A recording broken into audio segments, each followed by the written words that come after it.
tautieši, karavīri. Šodien man tas prieks un gods jūs atkal uzrunāt. Un kā parasti uzrunāju jūs ar īsu Dieva vārdu, un šoreiz tas ir no 1. Mūzes grāmatas, 1. nodaļas.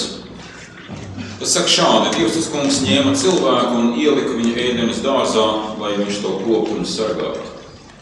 Mēs sacīt, ka šodien visa lieta ir kontekstā un interpretācijā.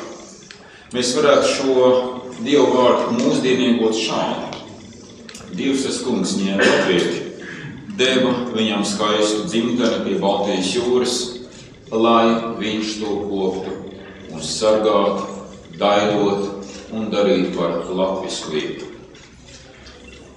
Šis laiks ir barikāžu piemiņas laiks, bet piemiņa nav tikai fakti un atmiņas vien. Tā nav arī tikai sapratne, kas spētu atrast pareizās kopsakarības toreizējos notikumos. Šodien piemiņai ir jāpārto par gudrību, par prasmi tā laika pieredzi izlietot šodien. Vēsture, kā vārds iespējams pats pasaka, ir ļoti svarīgas vēsts turēšana. Par izcīnītām, par aizstāvētām un varbūt pat par, diemžēl, zaudētām vērtībām. Kas tad ir barikāžu laika vērtības? Es gribētu sacīt, pirmā un lielākā vērtība esam mēs paši. Mēs paši kā tauta. Bet tikai tādā gadījumā, ja mēs patiešām esam tauta. Barikādas, kā zināms, un karavīri neļaus man kļūdīties, ir improvizēts nocietinājums, kas ir veidots ar apvienotām pūlēm. Tātad tas ir kopējs pasākums. 91. gadā mēs no padomju vara no jauna tapām par tautu. Tauta, kas apzinājās, ka tai reiz ir bijusi sava valsts. Tautai, kurai ir savas vērtības, par kurām tā spēj, var un grib iestāties kaut vai ar kailām rokām. Tauta ir tie cilvēki, kuriem ir kopēja teritorija, kopēja valoda, kopēja kultūra un kopēja vēsturiskā pieredze. Ko gan tas nozīmē? Attiecībā par zemi tā ir izpratne, ka Latvijas teritorija un tās valsts mums ir Dieva devums. Bet katrs devums ir vienlaikus arī uzdevums. Un mūsu uzdevums, kā jau dzirdējām, kā saka svētie raksti, ir šo teritoriju, kopējo mūsu tautai doto un uzticēto teritoriju kopt un sargāt. Tā kā šī teritorija ir daļot ar Baltijas jūru, tad vienmēr to ir iekārojuši citi. Latvijas zeme pirmās brīvvalsts laikā piešķīra karavīriem par brīvības cīņās lietajām asinīm. Tagad aptuveni trešdaļa, pat iespējams pat vairāk, no tās esam izpārdevuši ārzemniekiem. Bet mēs taču to saņemam mantojumā no saviem senčiem, kas to kopu un aizstāvēja. Vai tiešām nezinām svēts mantojums šī zeme mūsu? Tāpēc ne kvadrātcentimetra vairāk. Mums ir jāpārtrauc visiem nemitīgi atvainoties par to, kam mēs vēl esam.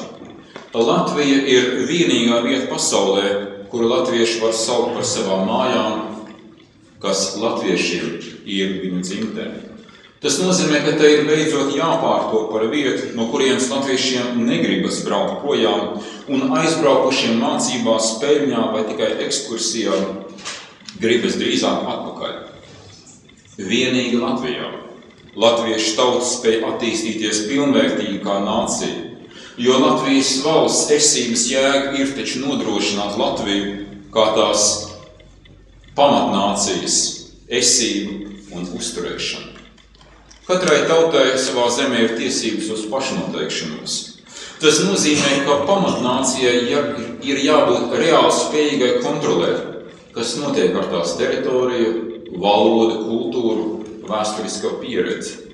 Ja Latvija nav latviska, bet, teiksim, krieviska, angliska vai jaukteniska, tas ir amerikāniska, tad zūd tās pastāvēšanas jēga. Par valodu. Mums ir sava valoda, un tā ir pat valsts valodas status. Tas nozīmē, ievērosim to paši un prasīsim, lai to kā valsts valodu lieto arī citi Latvijas valsts piederīgie ar kultūru. Mums ir sava unikāla latviska kultūra. Tāpēc neļausim to sagandēt ar masu kultūras surrogātiem. Mūsu kultūrai ir jābūt latviskai, nevis kādām vinegretām no masu kultūras surrogātiem un Krievijas kultūra imperiālismu precēm. Par vēsturisko pieredzi. Aizstāvēsim tiesības uz savu, nevis citu mums priekšā rakstītu vēsturi. Neļausim savu vēsturi pārrakstīt Krievijai. Atgādināsim aizvien par vēsturiskā taisnīguma neīstenošanās attiecībā uz mums Latvijas pamatnāciju, latviešiem. 16. martā kopīgi pieminēsim savus karavīrus. Apzināsim savas dzimtas vēsturi, uzmeklēsim tajā varoņus un upurus. Savā vēsturiskajā pieredzē mums aizvien ir jāizceļ mūsu tautiešu jaunradis un cīņas gars un spars. Uzrādot un uzsverot tos piemērus, ka latvieši par savu brīvību ir cīnījušies gan labvēlīgos, gan nelabvēlīgos, gan neiespējamos apstākļos. Tātad vienmēr. Kāpēc ne šodien? Kāpēc ne tagad? Jautāsim, kas tad joprojām satur kopā Latviju? Un atbilde ir vienkārši, varbūt ne pārāk viegli. Proti, vispār cilvēciskās, tā saucamās tradicionālās vērtības, kas mums nāk no diviem avotiem, no latvidainām un no kristīgās ticības. Vieniem vārdiem sakot, gan tautiskās, gan kristīgās, un abas divas ir konservatīvas. Latiņu vārds konservāra nozīmē saglabāt, proti tām ir stabilizējoša ietekme sabiedrībā. Vērtības ir tautas garīgais un morālais pamats, tas nerodas nec vienā dienā, tauta tās izkopja gadu simteņos. Tās ir izturējušas pārbaudes ar laiku un laika devēju. Ja kāds grib tautai tās atņemt vai strauji mainīt ar citām, kas nav no pašas tautas gara dzīglēm izaugušas, tas nozīmē, ka šis spēks vēlas tautu faktiski padarīt par, kā šodien ģeopolitikā saka, demogrāfisko materiālu, bet vienkārši sakot par pūli. Tāpēc vērtību steigšu maiņas, faktiski to aizstāšana ar antivērtībām, atsaucoties nemitīgi uz Eiropu, kas tā teikt mūs nesapratīs, bet faktiski uz eirokrātu institūcijām un globālismu ideoloģiju, patiesībā, būsim godīgi, ir tautas noārtīšana, to pārveidojot par manipulējumu iedzīvotāju masu. Latviešu tautas un Latvijas valstiskuma apdraudējumi nav mazinājušies. Iepriekšējiem draudiem un riskiem ir pievienojušies tikai jauni.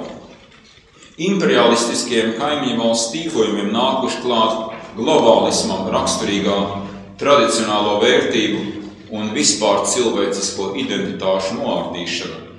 Nojaucot ģimeni ar homoseksuālismu un genderismu propagandu, kristīgo organizāciju sabiedriskās aktivitātes zākājot par fundamentālismu, kosmopolitiski izsmējot patriotismu, valdībai neaizstāvot tautu ekonomiskajā karā un drošības dienestiem enerģiski neiestājoties pret austrumu kaimiņu imperialistiskiem tīkojumiem pret mūsu valsti.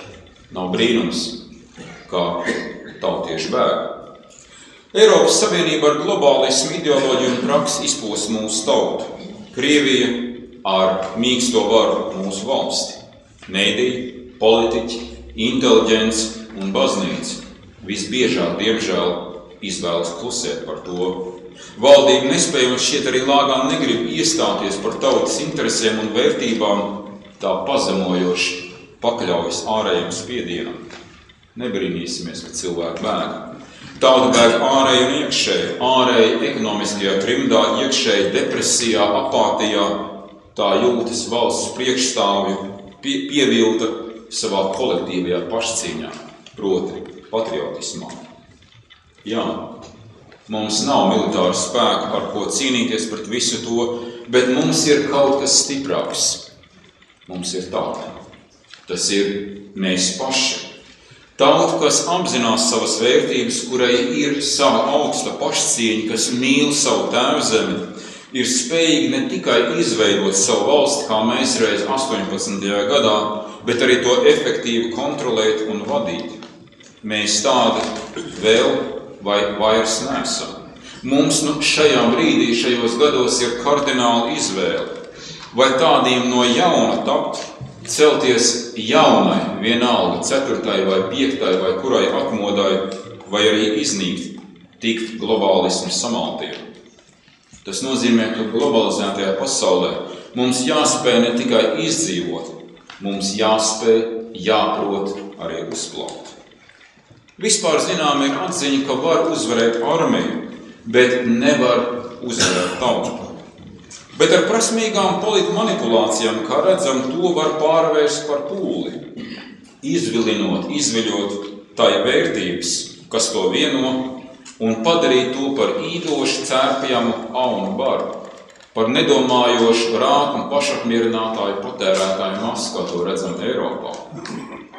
Lai nepieļautu Latvijas valsts un mūsu tautas plānot it kā dabisku iznīkšanu, mums viss ir konsekventi jāskata un jāvērtē no Latvijas Republikas pamatnācijas, latviešu interesēm. Nemelosim un neļausim, ka mums melo. Latvijas veiksmes stāsts varbūt ir veiksme Eiropas Savienībai un valdībai, bet ne jau tautai. Un atcerēsimies svarīgu atzīmi, un es to atkārtošu 2 reizes. Mums ir ne tikai tiesības, mums ir arī pienākums būt brīviem. Mums ir ne tikai tiesības, mums ir arī pienākums būt brīviem. Globālajā pasaulē tas ir pārtaps par ekonomisko, informatīvo un vērtību karu. Vai esam gatavi vēl vienai brīvības cīņai, ko citas tautas jau ir uzsākušas pret globālismu, moderno verdzību un, kā saka, neototalitārismu cīņai, kuras ieroči ir sirdsapziņa un prāts. Tas prasa mantotajam senču cīņas garam rast laikmetam atbilstošas formas. Mums, Latvijas pamatnācijai, pašiem ir jāmeklē iespējas, kā pastāvēt, kā cīnīties un kā uzplaukt. Neviens cits mūsu vietā to taču nedarīs. Vai mēs esam šīs atziņas mācījuši savai jaunai paudzei? Ja tā vai mēs paši šobrīd neredzam noritošo karu, tad nebrīnīsimies, ka valsts pilsoņi to arī neuztver kā tādu un neredz sevi kā karavīrus. Tāpēc jaunā paudze, diemžēl, spēj nevis cīnīties, tā mulku. Tā redz tikai postu, bet nesaprot, kā globalizētajā pasaulē norisinās mērķtiecīgs karš pret tautām un nācijām. Eiropas parlamenta liberāļu grupas vadītājs bijušais Beļģijas premjers un Eiropas komisijas prezidenta amata kandidāts Gijs Verhofstadts 2010. gadā sacīja šādas interesantas lietas. Eiropa, kas sastāv no nācijām, ir pagātnes relikts. Nākotnes Eiropa un Eiropas Savienība būs postnacionāla. Tas nozīmē to, ka mums, tautai, ir jāsāk atgūt sava mums nozagtā un izkrātā valsts. Satversmes saka, ka visa vara pieder tautai. Kā gan mums to reāli īstenot? Jebkuras nozīmīgas pārmaiņas vienmēr iesāks ar mums pašiem. Un pirmā pārmaiņa ir saprast to, kas tad notiek. Un viņa notiek ekonomiskais, informatīvais un vērtību karš. Protams, katrs karš ir savādāks. Iepriekšējā brīvības cīņu barikāžu laika pieredze ir vērtīga motivācija, bet ne gluži recepšu krājums. Atcerēsimies, ka atmoda nesākās uzreiz ar barikādiem, bet ar plašām tautas sanāksmēm, mītiņiem, diskusijām, pārunām aptuveni 2 gadu garumā. Tas bija tautas iekšējs un ārējs garīgs pašorganizēšanās posms. Ko darīt šodien? Negaidīsim nekādu laimes lāci vai vadoni baltā zirgā vai Briseles onkuli vai labo cara teitiņu. Mums latviešiem ir izveidojusies tāda savu veidu polita tradīcija. Uz katrām vēlēšanām gaidīt vēl vienu jaunu partiju. Bet atcerēsimies, barikāžu laikā mēs daudz necerējām un negaidījām vairs no augšām. Mēs organizējamies paši no apakšas, no tautas. Šajā brīdī mēs varam veidot formālas un neformālas domu biedru grupas, nevalstiskās organizācijas domnīcas, kas katra savā vietā vislabāk spēj zināt, kas ir veicams konkrētajos apstākļos, kā vislabāk tur un tad aizstāvēt latviešu tautas intereses. Mīļie, Latvijas ordeņa brālība man šķiet tam ir pat vislabākais piemērs. Cik es zinu, tās aktīvisti vairākus mēnešus nopietni līdzdarbojās kampaņā par dzīvību, lai aicinātu sabiedrību un arī Saeimas komisiju nopietni aizdomāties par apstākļiem, kādēļ gan nenormāli liels skaits grūtnieču atsakās no bērnu laišanas pasaulē, kā atvieglot dzīvi mātēm un ģimenēm, kas taču beigās ir mūsu Latvijas pamats. Manuprāt, šīs un līdzīgas aktivitātes vajag turpināt, vajag izvērst tās plašumā. Cīņa nebūs viegla. Iespējams, ka pat grūtākā iepriekšējā, bet atcerēsimies veco gudrību. Var uzvarēt armiju, nevar uzvarēt tautu. Mums tikai ir jābūt un jāpaliek tautai, kura savulaik mūsu vadoņi uzrunāja kā godātā barikāžu tauta. Proti tā, kas ciena pati sevi un savu brīvību augstāk par visu. Mums ir ne tikai tiesības. Mums ir arī pienākums Dieva, savas sirdsapziņas, savas tautas un valsts un nākošo paudžu priekšā. Mums ir pienākums būt brīviem. Jo beigās Dievs mums dāvāja šo skaisto zemi, Latviju, lai mēs to koptu un sargātu. Āmen. Dievs svētī Latviju.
Necaceļa pavīd.